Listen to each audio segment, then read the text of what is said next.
me can actually record this. Okay, number 8. So number 8 is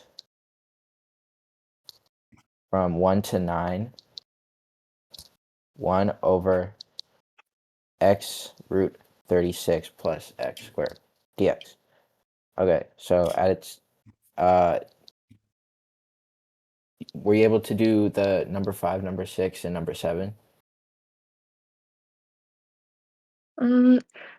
So I can do the first few steps, but I got the answer, but I don't know if it's right. Okay. I mean, I will walk you through this. Okay. Basically what we're doing with trig sub is we're defining a relationship between these variables in a different space, and we're substituting that variable. It's basically really fancy u sub, where usually with u sub you say u is equal to something, but with trig sub you're creating a whole relationship on a triangle and then substituting it in, and it's the same idea.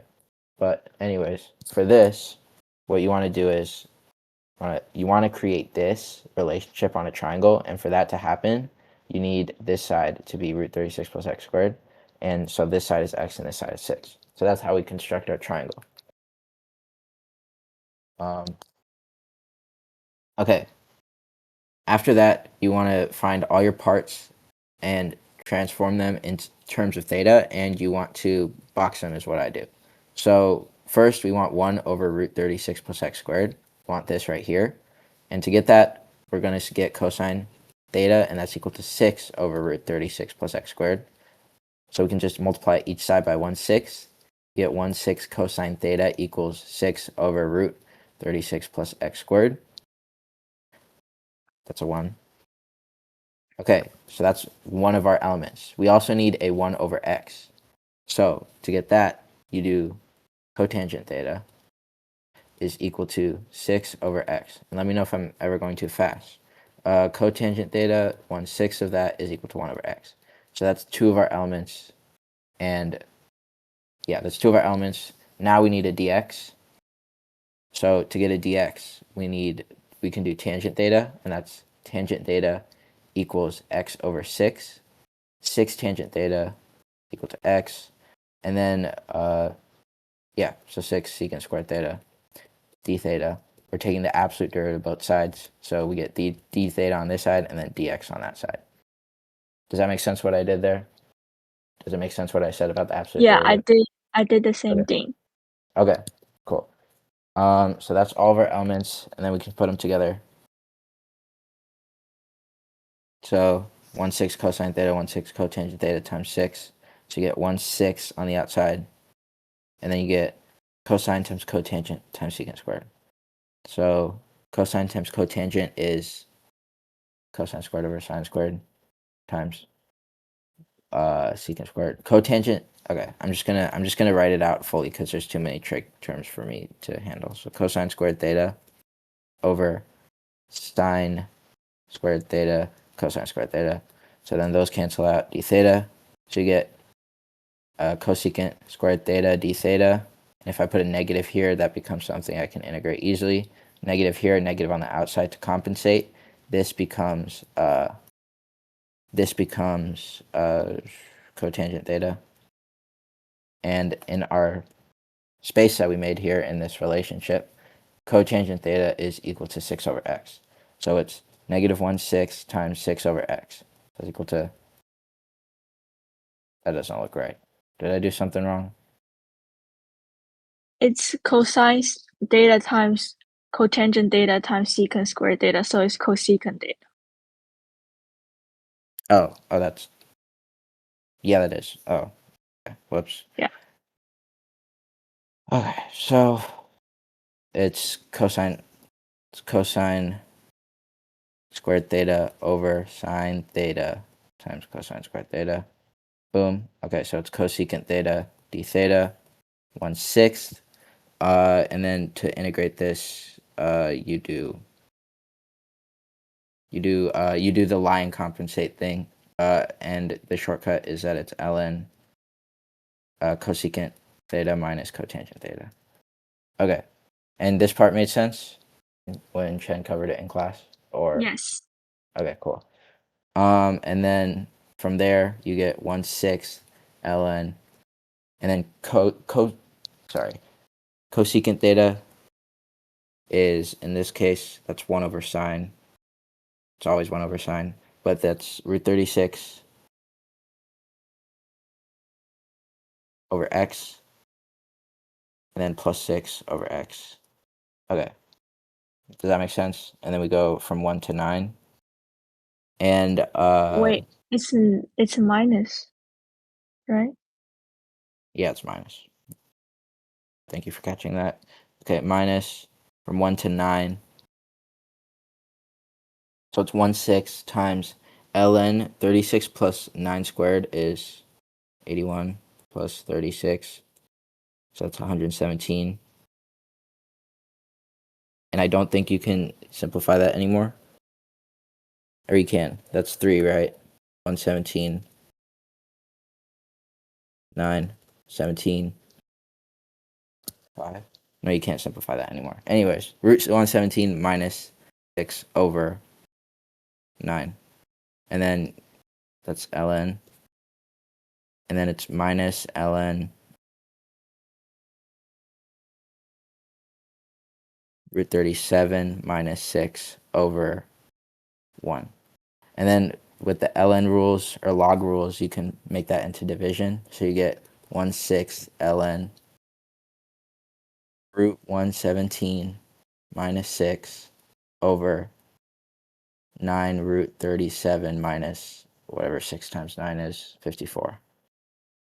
That's what I got. Are we good? Okay, I got the same answer. Yeah. Okay, cool.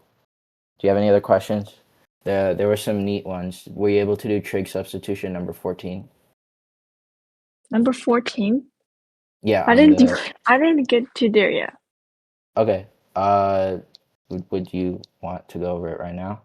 Because it's pretty neat in terms of doing or integration by parts. Yeah, sure. Okay. Before I show you that, do you have any other questions we should get to first? Because it's probably more Yes. important. Okay, cool. Um, Let's do those first then. what? Let's do those first. What questions do you have? Okay. I have questions on page first, number 8 and 10. Okay, so integration by parts number 8, and then integration by. Wait, am I looking at the right one? Which page? 8 and 10. Page 2, like the part 8 and number 8 and 10. Page Q. No, What is no, this? page 2. Page 2. 2. Yeah. Okay, is that practice, practice, practice? No, no, no. Okay, you might It's need to send that one because I've been relying on pictures. I might not have the picture for that. no, the I practice, think I practice, sent it. practice. The It is page practice. before the practice, practice, practice. Review and It's it the It's says first review and first integration by page. parts. Yeah, yeah, yeah. Yeah. Okay, cool. Yeah. Got it. Sorry. Okay, so you said 8 and 10. We can do 8 first. Let's do that. Yes. Okay. Let me, yeah. Okay. So you integrate from 0 to 5 x, and then x squared plus 2 to the 1/3 dx. And this is u sub. So u is equal to x squared plus 2. Du equals 2x dx. We have an x and a dx, but we don't have a 2, so we'll put a 2 out here and then compensate the 1/2. So you get, that's u to the 1/3 du. And that's equal to u to the 4/3 times 3/4 times 1/2. Yeah, let me clean that up. Sorry. U to the 3 times 3/4 times 1/2. Okay, so then that's equal to 3/8 u to the 4/3, which is equal to, and then we can bring back our definite integral. I know you can change the bounds. When I took calc, I never really changed the bounds unless I was asked. I always like converting it back into x. But anyways, so then converting it back, you get x squared plus 2 to the 1/3, sorry, 4/3 times 3/8. So you get 27 to the 4/3 minus 2 to the 4/3. and you put 3 over 8 on the outside. And the question is, can you simplify that? Well, 27 is 3 cubed. So you can do 3 to the 4th, and that's equal to 81. So 81 minus 2 to the 4/3, because you can't really simplify that one, times 3/8. Okay, that's what I got. Do you have any questions on that?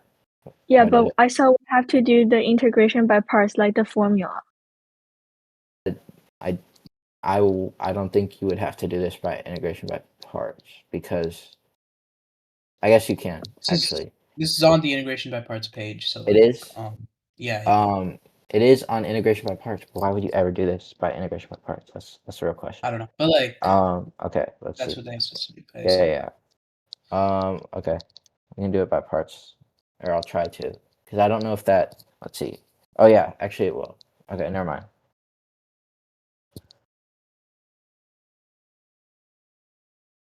If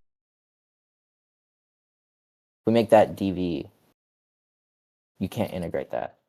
But if we make the other one dv, we also can't integrate. Abhinav, were you able to do this by parts? No, I used U sub for this. Yeah, I don't changing think variables for this. you would never do this by parts, because I don't think it's really doable by parts. I don't know Wait. why it's on Wait, the so integration I by have a parts. question. How do you Yeah. know if you can use integration by parts or not? Okay, there's a very good question. I can answer that. So, integration by parts, there's a few things that make it work. First is that if you have a term like x, right? Let's look at like x e to the x dx. If you have a term like x, or if you have any polynomial, when you take the derivative of that over and over, eventually it goes to 0, right? It deprecates. So in that case, integration by parts can be useful, because this will eventually go away as you expand it out, right? Does that make sense? Mm. Let me know if that doesn't make sense. I can try and explain it better. But the other reason that you can do this by parts that should clue you in is that there's an e to the x, and that's really useful for things like dv, because e to the x integral stays the same, right? And the reason that makes integration by parts possible is because then, if, let's say, this term didn't depreciate, let's say it was sine x e to the x dx, right? If you did this by parts, there's a second method. Basically, when you do something by parts, you can either deprecate one part of it, and it basically breaks down into easy integrals, or if you have like cyclical things, where if you take the derivative of sine x, you get cosine x and sine x and cosine x and sine x, or you have e to the x, where you just keep taking the derivative and you keep getting e to the x. In those cases, where you have terms that never go away, what you can do with parts is you can break it out, and then you can set it equal to the original and find a way to use that equation to find the integral. I know that sounds complicated, but we can do it here. And I think you know what I'm talking about probably already. But just in case, let's just say we can make either of these our u in this case. And I can go over why we pick certain u's and why we pick certain dv's. But for now, let's go with this, right? U is equal to e to the x, du is equal to e to the x dx, dv is equal to sine x dx. Okay, I'll keep doing it this way, but this is actually the worst u and dv to pick. You should probably pick it the other way around. But anyways, v is equal to negative cosine x dx. Sorry, not negative cosine x, just negative cosine x. Okay, so then you get sine x, and let me know if I'm going too fast or if you have any questions along the way. I can re-explain things.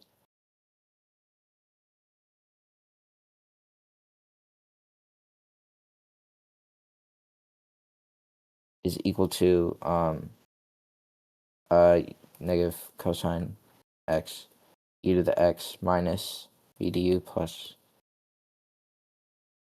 Okay, so then you see how it became cosine, right? And then if we did parts one more time, and I can do it one more time if needed, but if we do parts one more time, you'll get something with sine again, right? And then you can move it over to the other side and divide the coefficient. It'll be 2, and you'll get an equation that says sine x e to the x dx equals your whatever, and that you found yourself what the integral was. Does that make sense, or do you want me to go further and show you? I think it makes sense. Okay, let me know if it doesn't make sense. I know sometimes I explain things really complicated and they're simple, so I can re-explain it. So that was 8, and then your question was why do we do things by parts? Does that answer your question? Mm. Okay, basically there's 2 reasons. One, either something will go away, like in x e to the x dx, or something will cycle back and we can use an equation to fix it. And that usually when that happens, it takes multiple pi parts. Okay. Do you know why we pick certain u's and why we pick certain dv's, and how to pick a good u and how to pick a good dv? Or do you want me to try and explain that? So this I actually ChatGPT it, and there's like a formula, I think. Wait, Okay. And what is ChatGPT telling you? let me find it. So if it's log is first, and then I inverse trig, and then it's algebra like functions like x squared 3x, and then it's trig, and then it's exponential like e to the x to the 2 to the x. Like these are really good for use, and then if you see these, just pick it. Okay. That there is some truth to that, but I will say there is like a deeper reason that we pick certain u's and certain dv's, and I already kind of touched on it. Basically, when you see something that deprecates, right, like an x or like a polynomial, let's say it was like 2x squared plus 1, dot, dot, dot, whatever, right? If you had that, this would deprecate, and when you do by parts enough, that would become like 0 eventually, right? So that's why we would pick that as the u. Does that make sense, or do you want me to re-explain that? I know that was kind of... Yes, it makes sense. Okay. So, and then on the other hand, if you have a function that will outlast the derivative, like e to the x, or something like sine x, those are good dv's. And this problem is unique over here because either way you pick u or dv, it's going to be pretty much the same thing. Now here's the thing. If that's the case, where you could go either way with your u and dv, make sure you're consistent. And I can show you why. But let's say over here, right? We had this. When we were doing this by parts, we got to the point where... Move this off to the side real quick. Okay. So we were doing this question. We were doing this question by parts, right? Over here. And we got to the point where sine x e to the x dx equals negative cosine x e to the x plus e to the x cosine x dx, right? Does that make sense where we're at right now? Yeah. Okay. To get there, we chose e to the x as our u, right? Now let's say if I was taking this test and I was like, okay, but this time I want to pick cosine x as my u, and I'll pick e to the x as my dv. I'm not being consistent with what my u and v is essentially. I'm doing the same parts problem, but I'm being inconsistent. Here's what happens. When you do that and you start switching around what your logic was, let's just do it. U is equal to cosine x, du is equal to negative sine x, dv is equal to e to the x dx, v is equal to e to the x. So then you get, over here you get uv minus v du.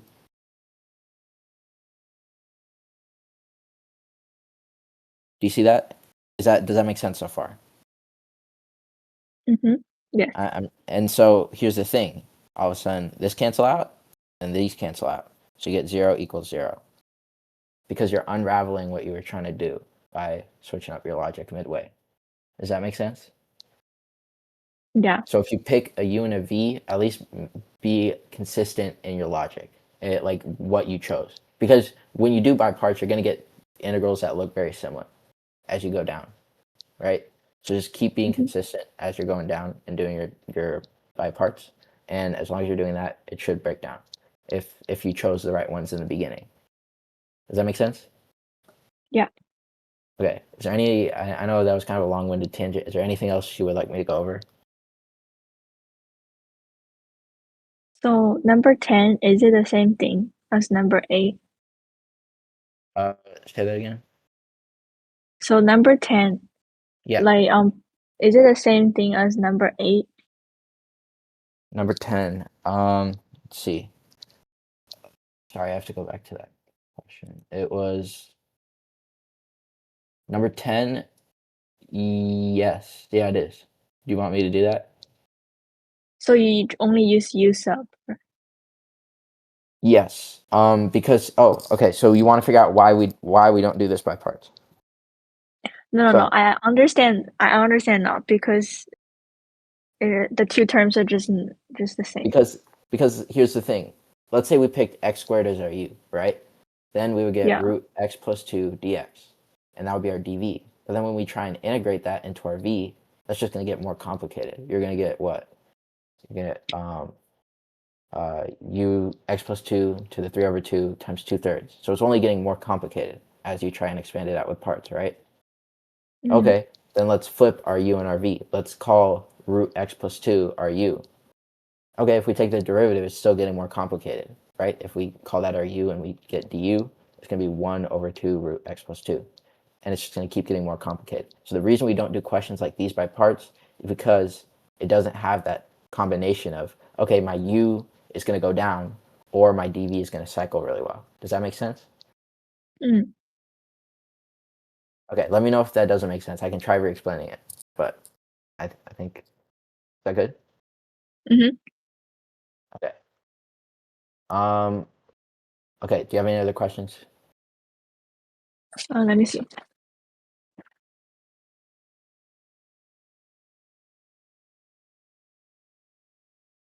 Oh, I have one more question.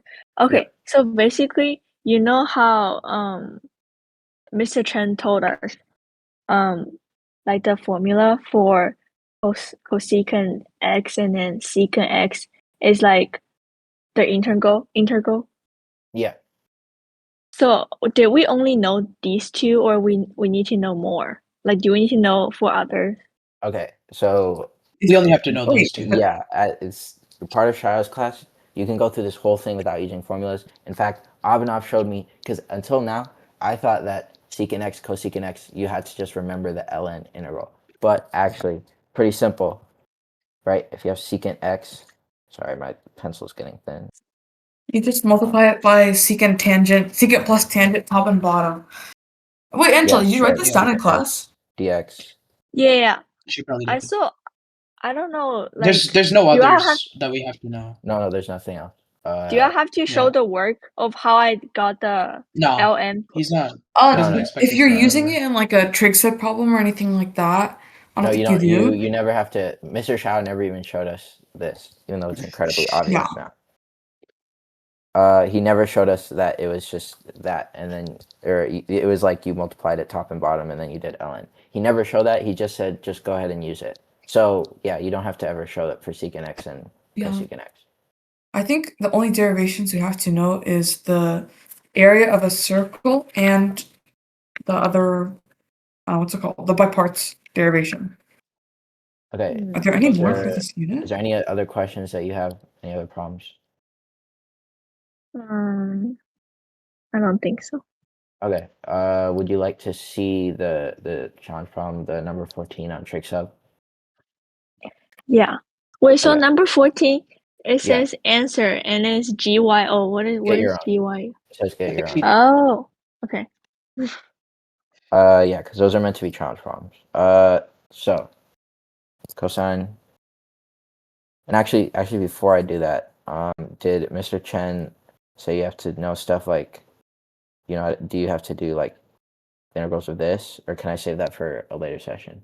Like secant That's cubed for x? next We're week. not doing that yet. Yeah, Okay, that's so I'll next week. save that for later then. Wait, I Yeah. don't know. I don't even know what is he doing. You don't know what He's just secant is? asking if we're gonna do that. Oh. No, Okay. Angela, if you look on the calendar, we're doing it on Monday. Oh, Yeah, I didn't even it's- know. Okay. Yeah. Sorry, I should. I think I already knew that. I just asked just to make sure that's my bad. Cosine cubed x. Let's do that. Cosine. No, you said you were cubed gonna x. do the. Oh, this is 14. Yeah. Okay. Sorry. Okay. It's So cosecant, remember? yeah, so Abhinav showed us how to do this one. Wow, good Ba- job. Basically, Wait. here's how it It's works. cosecant. It's not secant in the Oh, root. I keep rereading or misreading it. Oops. Okay, cosecant x. Okay, Yes. the thought process behind this.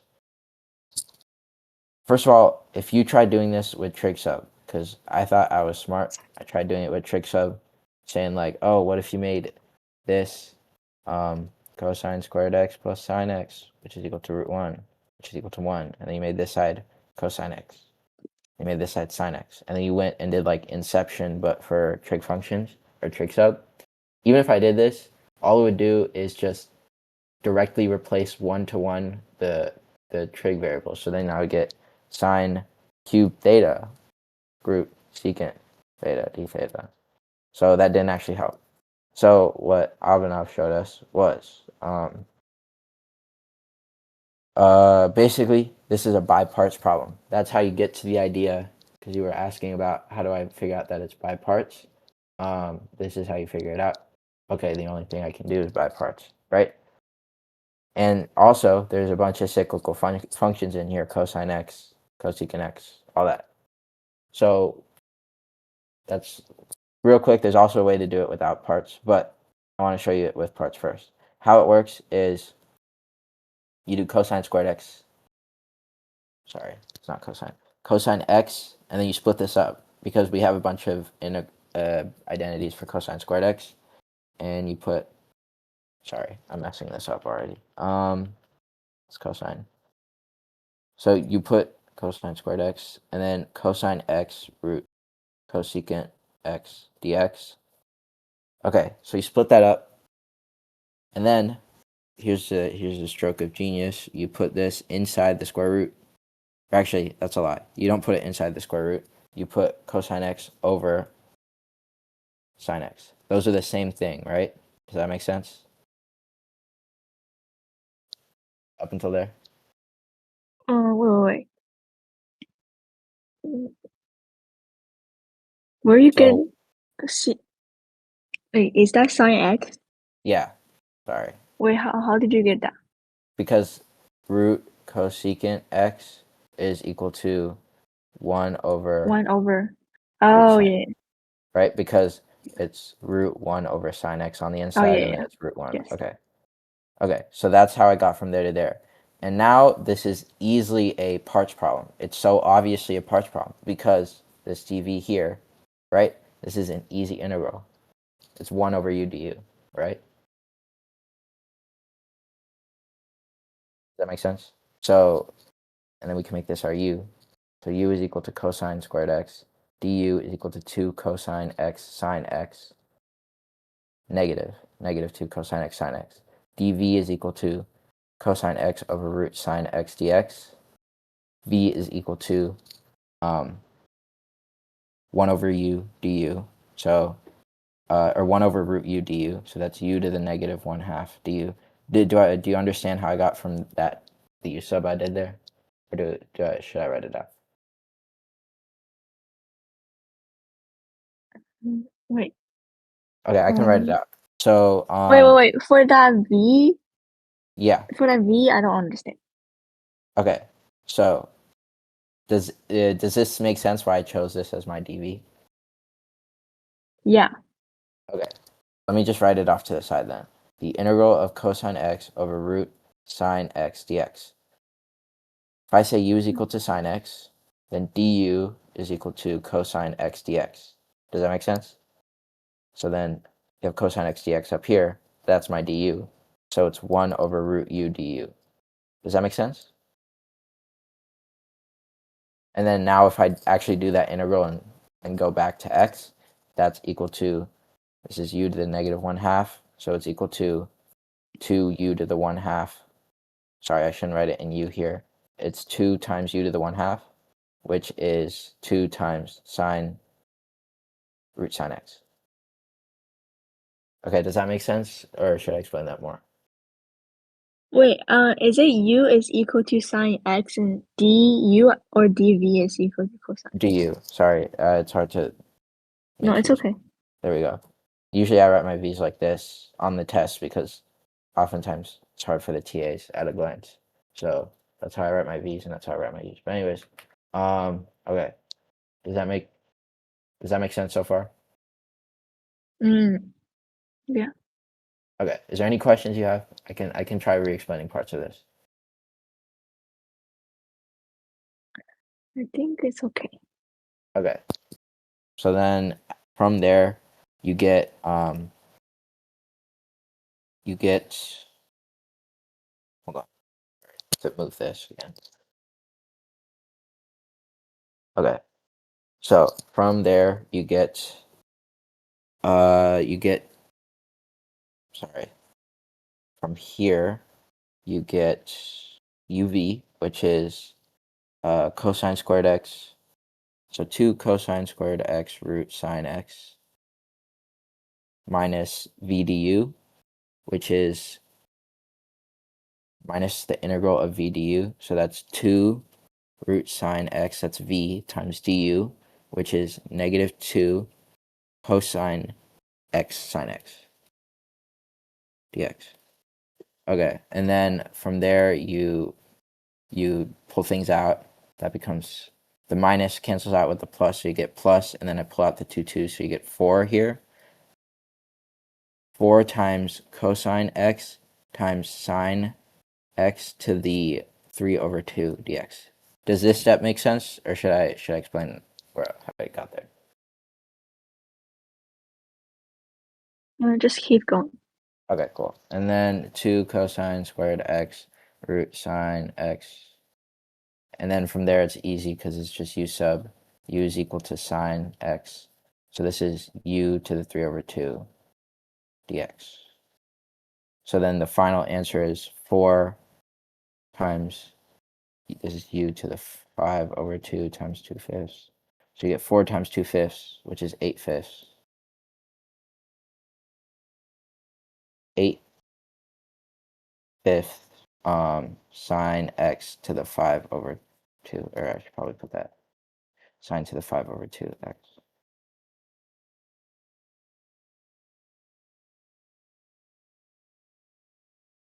Okay, and that's your answer, plus C. Does that make sense? Yeah. I think Okay, and Chen then, is not gonna give us this kind of hard problem. yeah, but actually it's not even that hard. I did it by parts because that was the way I did it first, and there's actually a way simpler way to do it.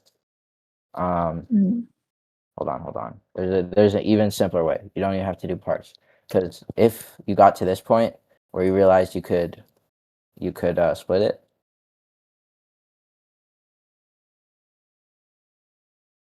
That's not root sine x. That's root cosecant x. What you could do from here is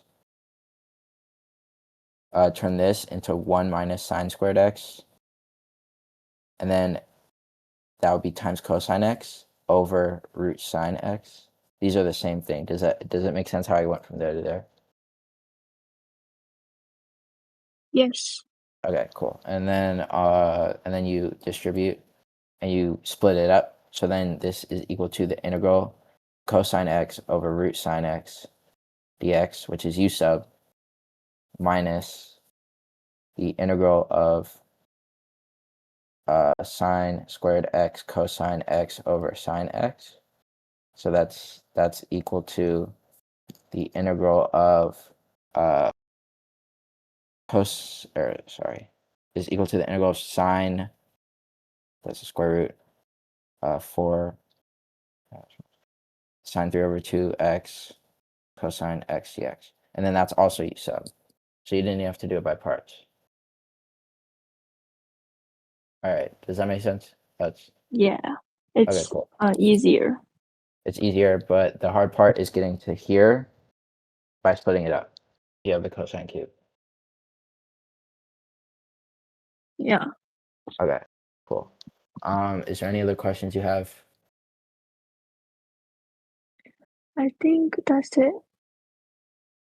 Okay, cool. I'll be doing this probably next week as well, and then the week after, usually around before your tests, once you guys have more worksheets.